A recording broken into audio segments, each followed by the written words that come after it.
اس نے کہا دی آپ کہیے، تو فرمانے لگے شعر یوں کہو کہ شان یوسف جو بڑی وہ بھی اسی در سے بڑی، شان یوسف جو بڑی تو وہ بھی اسی۔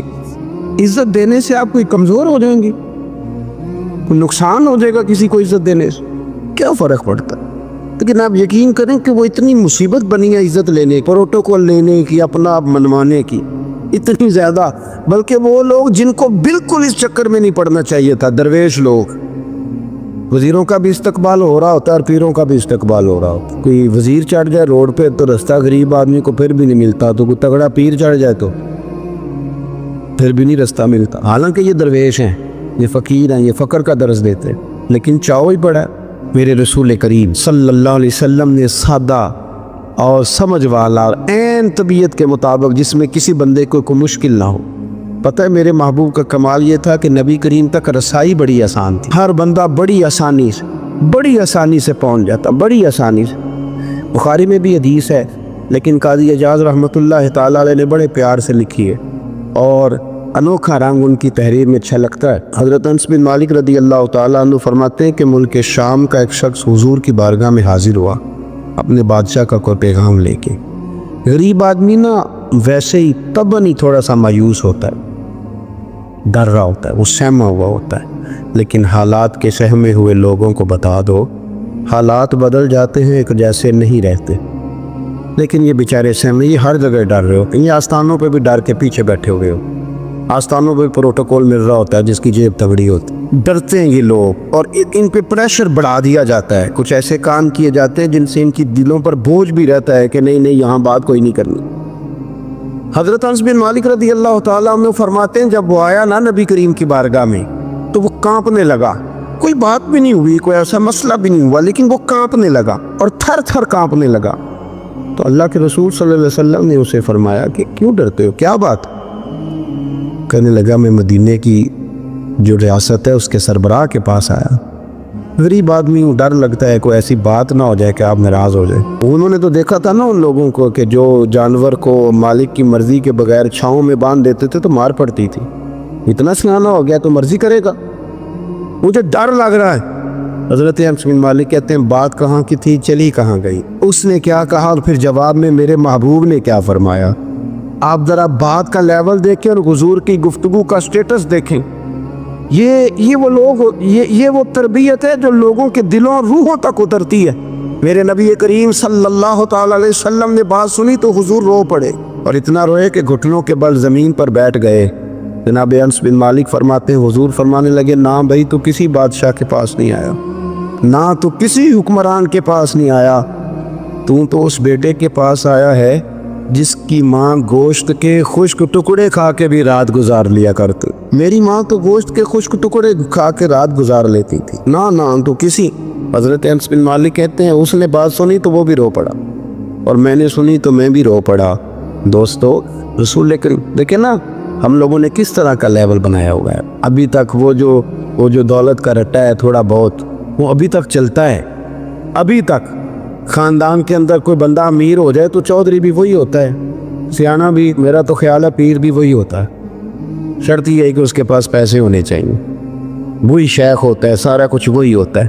نبی پاک صلی اللہ علیہ وسلم نے ہمیں کہا کہ یہ تمہارے اندر کے بوجھ ہیں، ماہا کافی صدر، گناہ جو ہوتا ہے یہ کھٹکتا ہے سینے میں، یہ بندے کو پریشان کرتا ہے، بندہ تکلیف میں ہوتا ہے کسی کو پتہ نہ چل جائے۔ ہم لوگوں نے آہستہ آہستہ کر کے نا احساسات کی دنیا چھوڑ دی ہے، ہمارا مزاج نہیں، چھوٹی چھوٹی باتیں ہوتی ہیں لیکن ہم توجہ نہیں کرتے۔ کوئی اتنا مشکل بات نہیں کہ رات کو بیٹا پھل لے کے آیا تو اپنی بیوی کے کمرے میں چلا گیا، لوگ اس کی ماں کو اور اس کے باپ کو یہ بات آسانی سے کہہ دیتے ہیں کہ آپ حوصلہ کریں، دفع کریں، جو کر رہا ہے کرنے دیں، لیکن جس بندے کی کل کمائی اس کا پتر ہو اور بھری جوانی میں جس نے کہا ہو بیوی سے کہ چل میں پرانے کپڑوں پہ عید گزار لوں گا، تو نئے کپڑے بچوں کے لے آ، جس نے 30 سال سعودی عرب میں، دبئی میں، مسقط میں، پردیس میں گزارے ہو پر وہاں کمبل بھی نہ بدلا ہو کہ چلو بچے میرے پڑھ جائیں، اس کی کل کمائی باغ تیرے دی کر کر راکھی، ساری عمر گزاری تو جدوں یہ باغ پکن پہ آیا رہ گئے اور وپاری، تو وہ پھر جا کے تو 6 کلو رکھ کے پلیٹ میں اپنی بیوی سے کہتا ہے جا ابا جی کو دے آ، یہ کہنا آسان ہے باپ کو کہ تو صبر کر حوصلہ کر، پر وہ باپ جب پیچھے پلٹ کے دیکھتا ہے تو کہتا ہے دنیا نے تو تجھے تحفہ دیا ہوگا، میں نے تو جوانی تجھے دے دی، خوشیاں ساری تیرے نام کر دی اور تو